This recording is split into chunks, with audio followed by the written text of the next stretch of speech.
Uma boa noite a todos, que a paz do Mestre Jesus nos envolva na noite de hoje, os nossos amigos do Portal da Luz de Rondinha, que sejamos todos envolvidos pela corrente espiritual daqueles dignos trabalhadores desencarnados que ali cuidam dos trabalhos que são realizados nessa casa de luz, de bênção e de caridade. Então que o Mestre Jesus nos envolva a todos para o nosso melhor entendimento, esclarecimento e auxílio conforme as nossas necessidades e merecimento. Na noite de hoje nós gostaríamos de conversar um pouquinho sobre o livro Contos e Apólogos, psicografia de Chico Xavier pelo espírito Humberto de Campos. Nos conta Humberto de Campos, no capítulo 18, no Caminho do Amor, que Jesus, no seu primeiro ano, então de vida pública, encontrava-se em Jerusalém para uma das muitas festas judaicas que ali ocorriam. Ele estava em frente ao Templo de Jerusalém, que era considerado uma maravilha, uma construção muito bonita, grandiosa, que ocupava quase um terço do tamanho todo da cidade. E ali muitos transeuntes, pessoas, comerciantes, judeus, gentios, circulavam observando aquela grandiosidade, observando aquele templo que representava o poder de Deus, mas acima de tudo representava para os judeus, além do poder de Deus, o poder deles como religiosos, como juízes, como sacerdotes, como representantes máximos da lei. E ali encontrava-se Jesus, observando aquele templo.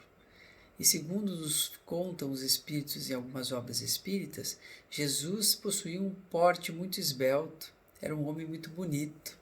Além da beleza espiritual que trazia, a maior beleza e amor que a terra já viu e verá, ele então era um homem de porte bonito. E chamava atenção onde quer que passasse, também por sua beleza física. E entre esses transeuntes, comerciantes, havia uma moça que observava aquele jovem nazareno. Ficou encantada ao ver aquele belo homem e, segundo nos conta Humberto de Campos, apaixonou-se à primeira vista por ele. Ela se vestia muito bem, estava toda adornada com brincos, pulseiras, colares. Conta-nos Humberto de Campos, então, que ela balança a alva roupa, se arruma, se apruma e caminha de uma forma sensual em direção a Jesus, procurando conquistá-lo. Ao aproximar-se de Jesus, ela diz, sussurrando ao seu ouvido: Jovem, as flores de Séforis encheram-me a ânfora do coração com deliciosos perfumes. Tenho felicidade a teu dispor em minha loja de essências finas. Então ela estava procurando conquistar a Jesus, dizendo que tinha felicidade ao dispor de Jesus e que o seu coração havia se enchido de sentimento ao vê-lo. E mostra a ele ao longe uma bela vila, uma casa muito grande, próximo a um arvoredo, onde era o seu comércio de essências finas. Era uma mulher, portanto, muito rica, de posses, além de muito bela. Indicou então a extensa vila, Jesus nada dizia. E ela começa e continua com a sua fase de conquista, tentando convencer a Jesus, dizendo assim: Inúmeros peregrinos cansados me buscam à porta à procura de repouso que reconforta. Em minha primavera juvenil encontram um prazer que representa a coroa da vida. É que o lírio do vale não possui a carícia dos meus braços, e a romã mais saborosa não possui o mel dos meus lábios. Vem e vê. Dar-te-ei leito macio, tapetes dourados, vinho capitoso. Acariciar-te-ei a fronte abatida e curar-te-ei o cansaço da viagem longa. Descansarás teus pés em água de nardo e ouvirás harpas e alaúdes tocados por músicos treinados e bailarinas maravilhosas, exercitados em palácios ilustres.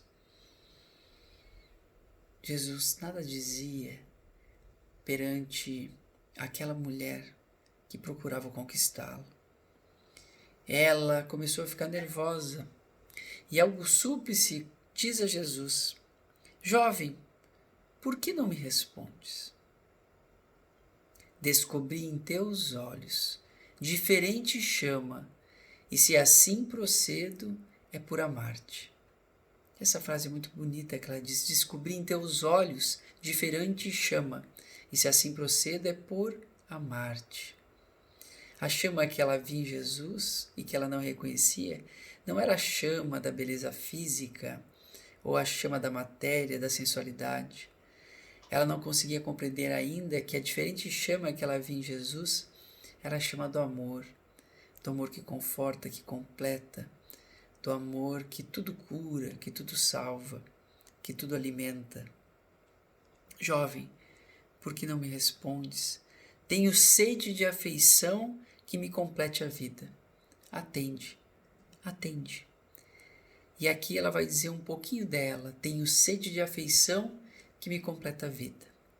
Essa frase é muito interessante para nós analisarmos, porque nos mostra que ela, apesar de tudo que ela possuía, seus tapetes dourados, da água de Narno, da sua loja de essências finas, da sua casa, da sua beleza, das suas roupas, das suas conquistas, daqueles que a buscavam, ela possuía um vazio dentro dela. Tinha sede de afeição, algo que a completasse na vida.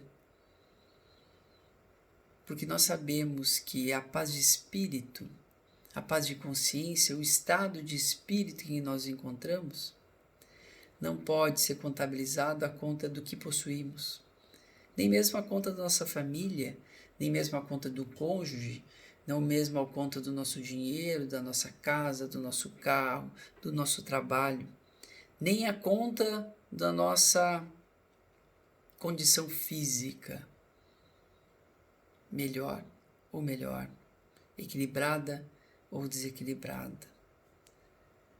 Para preenchermos esse vazio que muitas vezes trazemos, é necessário muito mais. É necessário além. É necessário o amor, a caridade, o trabalho. E ela ainda não compreendia, apesar de Jesus responder a tudo quanto nos fala de amor, apesar de tudo representar na terra quanto ao amor, ela via essa chama, mas não compreendia Jesus e procurava completar-se a si mesmo, talvez por mais uma conquista, por ter mais um jovem bonito em seus braços. Ela não compreendia ainda. Ela não parecia perceber, e Jesus não percebia quão febril agora eram as suas palavras. E tu não vais vir? Por que não me responde? Não virás? Pergunta ela mais uma vez. E aí Jesus vai responder pela primeira vez a ela. Primeira e a última vez nesse momento, desse diálogo.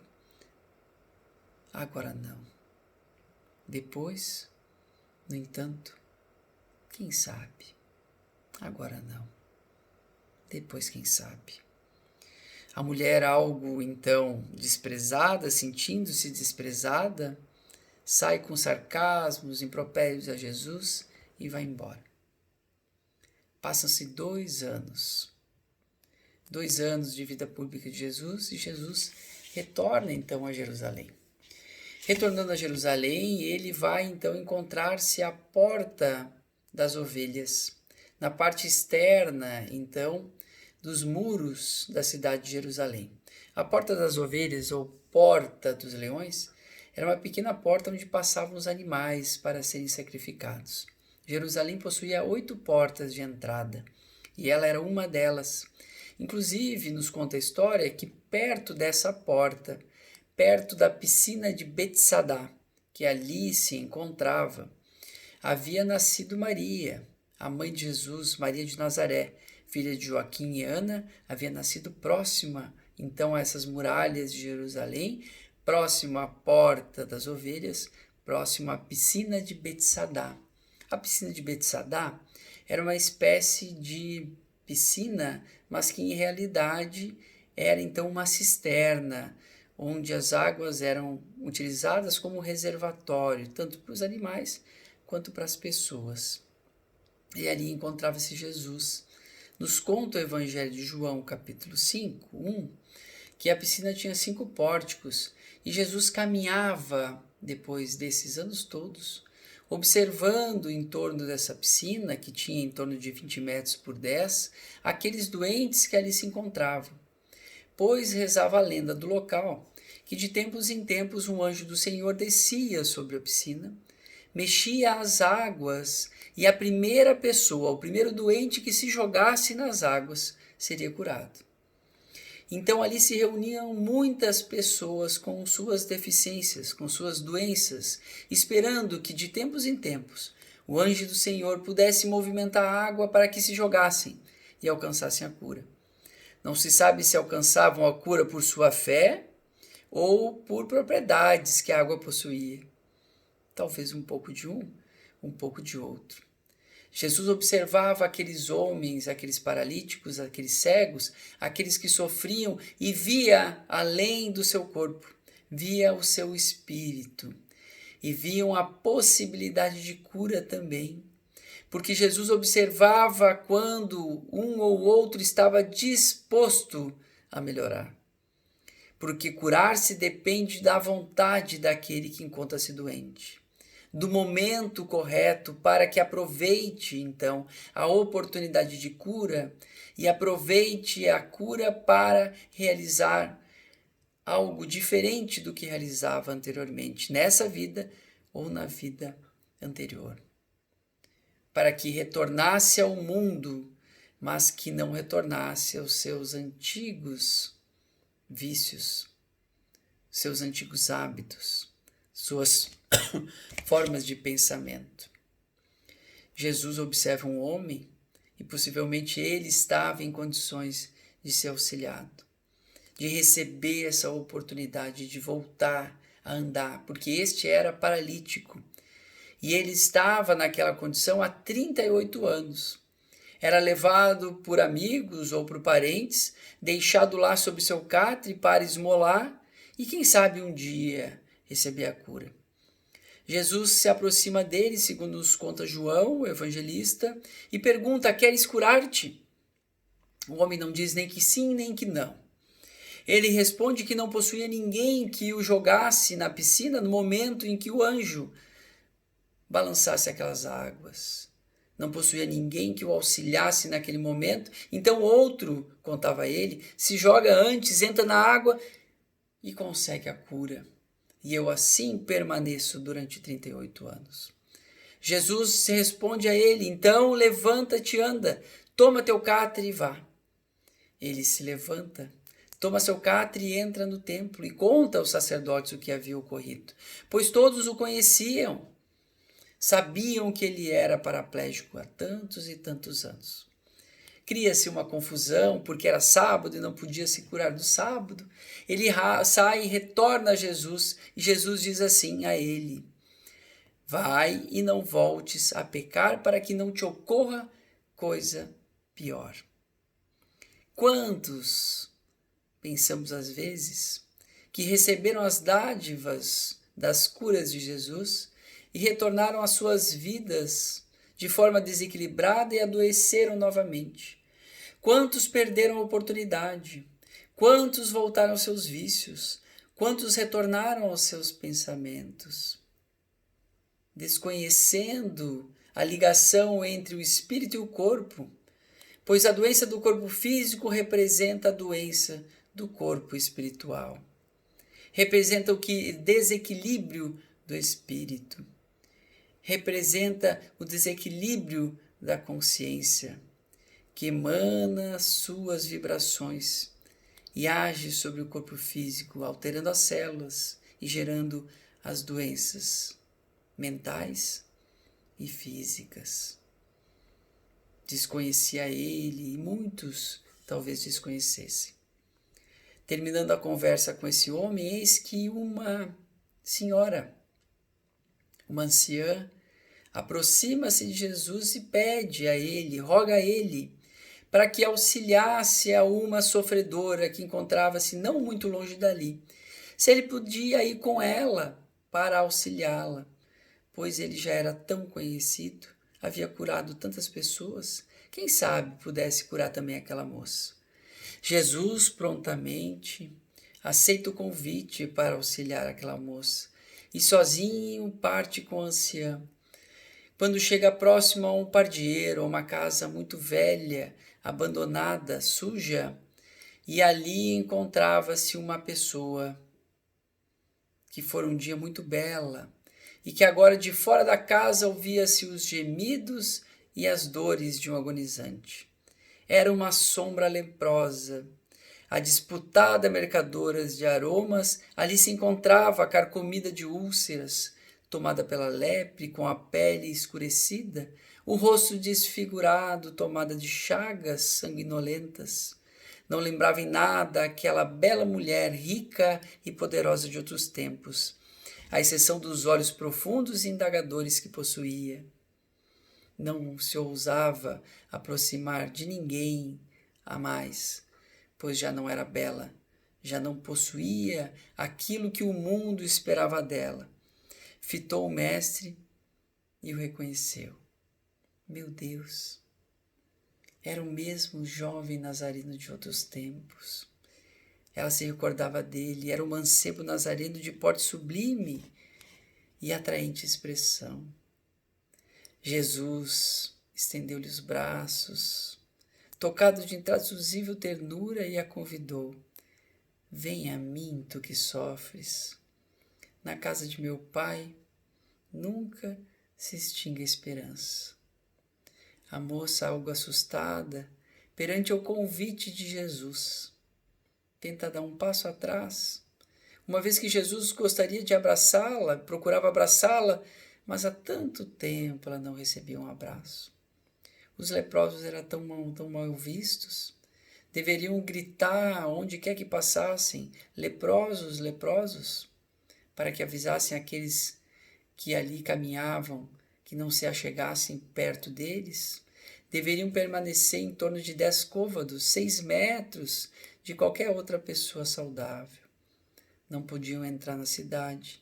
Viviam nos vales dos leprosos e eram auxiliados pela caridade de muito, especialmente depois pela caridade de tantos cristãos que auxiliavam aquelas comunidades de sofredores, que muitas vezes eram mais felizes do que aqueles mais abastados dentro de Jerusalém. Venha a mim, tu que sofres. Na casa do meu pai nunca se extingue a esperança. A infeliz reuniu todas as forças que lhe sobravam, pois Jesus, transbordando de compaixão, a abraça e a aconchega de manso ao seu peito. Tu, pergunta ela, tu é o Messias Nazareno? O profeta que cura, reanima e alivia? Que vieste fazer junto de mulher tão miserável quanto eu? Ele, contudo, sorriu. Jesus disse assim: agora venho satisfazer-te os apelos.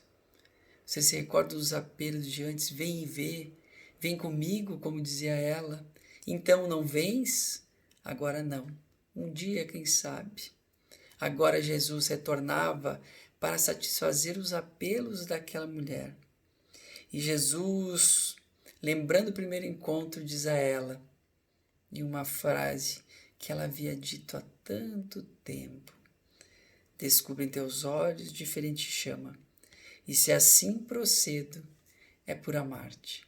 Descubra em teus olhos diferente chama, e se assim procedo, é por muito amar-te. Agora ela já não possuía nada, não possuía o corpo bonito, não possuía as vestes belas, as joias, o dinheiro, a casa, mas ela estava disposta ao amor. Havia encontrado o caminho necessário para amar, que é o caminho do esforço, do sofrimento, muitas vezes, da abnegação, da entrega, da desculpa, do perdão. Ela agora estava disposta e oferecia a Jesus tudo o que ela possuía em espírito, e entendia que tudo que ela tinha antes não servia de nada a seu espírito. Agora observo, diz ela, Jesus, em teus olhos diferente chama, e se assim procedo, é por muito amar-te. Que o Mestre Jesus nos envolva, nos recordando então, nessa semana que precede o Natal, o seu aniversário, o aniversário do nosso Mestre, que tanto nos envolve. Se nós perguntássemos a essa senhora, a essa moça comerciante de aromas, de essências finas, que dia Jesus nasceu, com certeza ela não nos diria que Jesus nasceu no dia 25 de dezembro, em Belém da Judéia. Nos diria que Jesus nasceu num casebre ou num pardieiro, quando nada mais possuía, senão o amor, senão o Espírito, senão a esperança. Jesus nasce a cada dia em nossos corações, nos momentos felizes, mas nos momentos de grande dificuldade. Ele nasce a cada dia e deve nascer para nós a todos os instantes, ou em momentos das nossas vidas que foram cruciais ou que serão cruciais para a mudança de atitude que nós teremos ou que já tivemos em relação ao mundo e em relação à vida. Quando nós percebemos que o mundo espiritual, que os valores espirituais, que a aquisição de virtudes são os maiores valores que devemos buscar enquanto encarnados. Que os bens materiais, que a fortuna, que a família, que a saúde são bens, sim, importantes a serem utilizados, mas que nada supera as virtudes do Senhor, o amor de Jesus, a caridade e o trabalho. Então que o Mestre Jesus possa nos envolver a todos os nossos irmãos de Rondinha do Portal da Luz, que sejamos abraçados e envolvidos pelo nosso Mestre no seu aniversário próximo que se aproxima, e que percebamos também em Jesus essa diferente chama que nos aquece o coração, nos auxiliando e nos amparando, nos amando e exemplificando, como só Ele poderia fazer. Que o Mestre nos ampare a todos e que tenhamos uma excelente semana, um excelente Natal e um excelente Ano Novo. Que assim seja.